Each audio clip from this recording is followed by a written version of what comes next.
Hi friends, welcome back to my channel. അപ്പോൾ ഇന്നത്തെ വീഡിയോയിൽ ഞാൻ നഴ്സറിയിൽ നിന്നും കൊണ്ടുവന്നിട്ടുള്ള നാടൻ ജമന്തി റീപോർട്ട് ചെയ്യുന്നതാണ് കേട്ടോ കാണിക്കുന്നത്. ഇതുപോലെയുള്ള പ്ലാസ്റ്റിക് കവറിലാണ് ഉള്ളത്. രണ്ട് ചെടികളുണ്ട്. രണ്ട് ചെടികളും ഞാൻ സെയിം രീതിയിലാണ് കേട്ടോ റീപോർട്ട് ചെയ്യുന്നത്. അപ്പോൾ ഒരെണ്ണം ഞാൻ കാണിച്ചു തരാം. നാടൻ ജമന്തി നമ്മൾ നഴ്സറിയിൽ നിന്നും വാങ്ങിയാൽ അത് 100% നമുക്ക് പിടിച്ച് കിട്ടും. ഹൈബ്രിഡ് ജമന്തി അങ്ങനെയല്ല കേട്ടോ, കുറച്ച് പ്രയാസമാണ് നമുക്ക് പിടിച്ച് കിട്ടാനായിട്ട്. അപ്പോൾ ഞാനിവിടെ ഒരു ഗ്രോ ബാഗിൽ കുറച്ച് കറുത്ത മണ്ണാണ് കേട്ടോ എടുത്ത് വെച്ചിരിക്കുന്നത്. പിന്നെ കുറച്ച് മണലും കൂടി ഞാൻ അതിന് ചേർത്ത് കൊടുക്കുന്നുണ്ട്. വേറെ വളങ്ങളൊന്നും ഞാൻ ഇതിന് ചേർത്ത് കൊടുത്തിട്ടില്ല. നട്ടിട്ട് ഒരാഴ്ച കഴിഞ്ഞതിന് ശേഷമേ ഞാൻ വളം ഇട്ട് കൊടുക്കാറുള്ളൂ കേട്ടോ. അപ്പോൾ ഞാൻ ഇതുപോലെ കുറച്ച് മണൽ അതിലേക്ക് ഇട്ട് കൊടുക്കുന്നുണ്ട്. ഇട്ട് കൊടുത്തിട്ട് നന്നായിട്ടൊന്ന് മിക്സ് ചെയ്തെടുക്കുവാണ് കേട്ടോ. ഇതുപോലെ നന്നായിട്ട് മിക്സ് ചെയ്തെടുത്തതിന് ശേഷം ഒരുപാട് വലിയ കല്ലുകളൊക്കെ ഉണ്ടെങ്കിൽ അതൊക്കെ ഒന്ന് എടുത്ത് കളയാം. ചെറിയ ചെറിയ കല്ലുകളൊക്കെ ആണെങ്കിൽ കുഴപ്പമില്ല. ഒരുപാട് വലിയ കല്ലുകൾ മാത്രം എടുത്ത് കളഞ്ഞാൽ മതി. ചെറിയ കല്ലുകളൊക്കെ ഉണ്ടെങ്കിൽ വേരോട്ടത്തിന് നല്ലതാണ്. എന്നിട്ട് സെൻറ്ററിൽ ഞാൻ ജസ്റ്റ് ഇതുപോലെ ചെറിയൊരു കുഴി പോലെ ആക്കി വെച്ചിട്ടുണ്ട്. എന്നിട്ട് നമുക്ക് ഈ ഒരു പ്ലാന്റ് എടുക്കാം. പ്ലാന്റിലേക്ക് ഇതുപോലെ ഒന്ന് വെള്ളം ഒഴിച്ച് കൊടുക്കുക. വെള്ളം ഒഴിച്ച് കൊടുത്തിട്ട് നമുക്ക് ഈ ഒരു പ്ലാന്റ് കവറിൽ നിന്നും എടുക്കണം. മണ്ണോടെ വേണം എടുക്കാനായിട്ട്. നമുക്ക് കവർ പൊട്ടിച്ചിട്ടും എടുക്കാം. അതല്ല ഇതുപോലെ ഞാനിപ്പോൾ കാണിക്കുന്ന രീതിയിൽ കൈ കൊണ്ട് ഇങ്ങനെ പിടിച്ചിട്ടും എടുക്കാം കേട്ടോ. എങ്ങനെ വേണമെങ്കിലും എടുക്കാം, കുഴപ്പമില്ല. ഈ രീതിയിൽ എടുക്കുമ്പോൾ നമ്മൾ വെള്ളം ഒഴിച്ച് കൊടുത്താൽ കറക്റ്റായിട്ട് തന്നെ നമുക്ക് ഇത് കവറിൽ നിന്നും വിട്ടു പോരും. ഇനി നമ്മൾ ഇതിൻ്റെ മണ്ണ് കുറച്ച് സൈഡിലുള്ളതൊക്കെ ഒന്ന് എടുത്ത് കളയാം കേട്ടോ. ഇത് നല്ല കട്ടിയുള്ള ചളി പിടിച്ച മണ്ണാണ്. അപ്പോൾ വേരോട്ടത്തിനായിട്ട് കുറച്ച് ബുദ്ധിമുട്ടായിരിക്കും.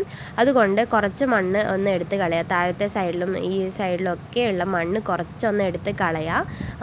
കളഞ്ഞാൽ നമുക്ക് ഇത് നട്ടു കൊടുത്താൽ നന്നായിട്ട് വേരോടുകയും ചെടി നല്ല ഹെൽത്തി ആയിട്ട് വരികയും ചെയ്യും കേട്ടോ.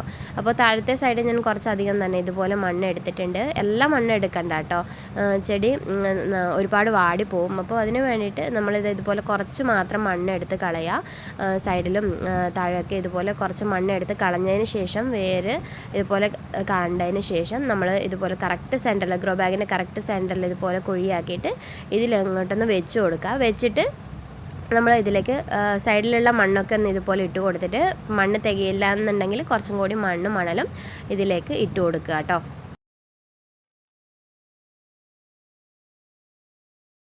അപ്പോൾ ഞാൻ ഇതുപോലെ മണ്ണൊക്കെ ഇട്ട് കൊടുത്തതിന് ശേഷം വെള്ളം ഒഴിച്ച് കൊടുക്കുകയാണ്. നമുക്കിതിൽ ഒരു പ്രാവശ്യം വെള്ളം ഒഴിച്ചിട്ട് നന്നായിട്ട് വെള്ളം വാർന്ന് പോകണം. അതിനുശേഷം ഒന്നും കൂടി വെള്ളം ഒഴിച്ചിട്ട് ഷെയ്ഡിലേക്ക് മാറ്റി വയ്ക്കാം കേട്ടോ. ഒരാഴ്ചത്തോളം ഇതുപോലെ ഷെയ്ഡിലേക്ക് മാറ്റി വയ്ക്കണം. ഈ ജമന്തി തൈക്ക് ഒരുപാട് വെയിലിൻ്റെ ഒന്നും ആവശ്യമില്ല കേട്ടോ. നമ്മൾ അത് ഷെയ്ഡിൽ തന്നെ വളർത്തിയെടുക്കാൻ വേണ്ടി പറ്റും. ഏതെങ്കിലും ഒരു നേരം അതിന് വെയിൽ കൊണ്ടാൽ മതി. അപ്പോൾ വെള്ളം ഒഴിച്ച് കഴിഞ്ഞപ്പോൾ മണ്ണ് കുറച്ചധികം താണു പോയി. അതുകൊണ്ട് ഞാൻ കുറച്ചും കൂടി മണ്ണും മണലും മിക്സ് ചെയ്തിട്ട് അതിൻ്റെ മുകളിലായിട്ട് ഇട്ട് കൊടുക്കുകയാണ് കേട്ടോ. മണ്ണ് ഇട്ട് കൊടുത്തതിന് ശേഷം നമുക്കൊന്നും കൂടി വെള്ളം ഒഴിച്ച് കൊടുക്കണം.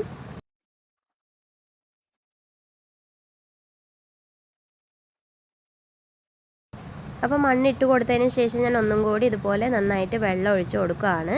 ഇനി നമുക്ക് ഇതിലേക്ക് ഇപ്പോൾ ചൂടല്ലേ, അപ്പോൾ അതിൻ്റെ തണുപ്പ് നിൽക്കാൻ വേണ്ടിയിട്ട് ഞാനിത് ഇതുപോലുള്ള ഇലയാണ് കേട്ടോ ഇതിൻ്റെ ചുവട്ടിലേക്ക് ഇട്ട് കൊടുക്കുന്നത്. ഇതിപ്പോൾ ഞാൻ പറിച്ച് കൊണ്ടുവന്നിട്ട് കുറച്ച് ദിവസമായി, അതുകൊണ്ട് ഉണങ്ങി പോയിട്ടുണ്ട്. ഇത് നമ്മൾ പൂരത്തിനൊക്കെ പൂവിടാനായിട്ട് എടുക്കുന്നില്ല, ആ ഒരു ചെടിയുടെ ഇലയാണ് കേട്ടോ. ഇത് ജമന്തി തൈക്ക് നല്ലൊരു വളമാണ്.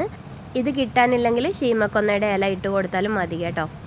അപ്പോൾ ഞാനിത് ചുറ്റിലൊന്ന് ഇട്ട് കൊടുക്കുകയാണ്. നമുക്ക് ഈർപ്പം നിലനിർത്താനൊക്കെ വളരെ നല്ലതാണ്. ഇനി ഇത് ഷെയ്ഡിലേക്ക് മാറ്റി വയ്ക്കണം. നമുക്കിതിന് അധികം വെയിലൊന്നും ആവശ്യമില്ല. അപ്പോൾ എല്ലാവരും ഒന്ന് ട്രൈ ചെയ്ത് നോക്കുക. നഴ്സറിയിൽ നിന്നും കൊണ്ടുവരുന്ന ഇതുപോലുള്ള നാടൻ ജമന്തിയൊക്കെ ഒന്ന് ഇതുപോലെ റീപോർട്ട് ചെയ്ത് നോക്കുക. നിങ്ങൾക്ക് വീഡിയോ ഇഷ്ടമായിട്ടുണ്ടെങ്കിൽ ഒന്ന് ലൈക്ക് ചെയ്യാനും ഷെയർ ചെയ്യാനും അഭിപ്രായങ്ങളൊക്കെ കമൻറ്റ് ചെയ്യാനും മറക്കരുത്. ഇനിയൊരു നല്ലൊരു വീഡിയോ ആയിട്ട് കാണാം കേട്ടോ. Thank you for watching.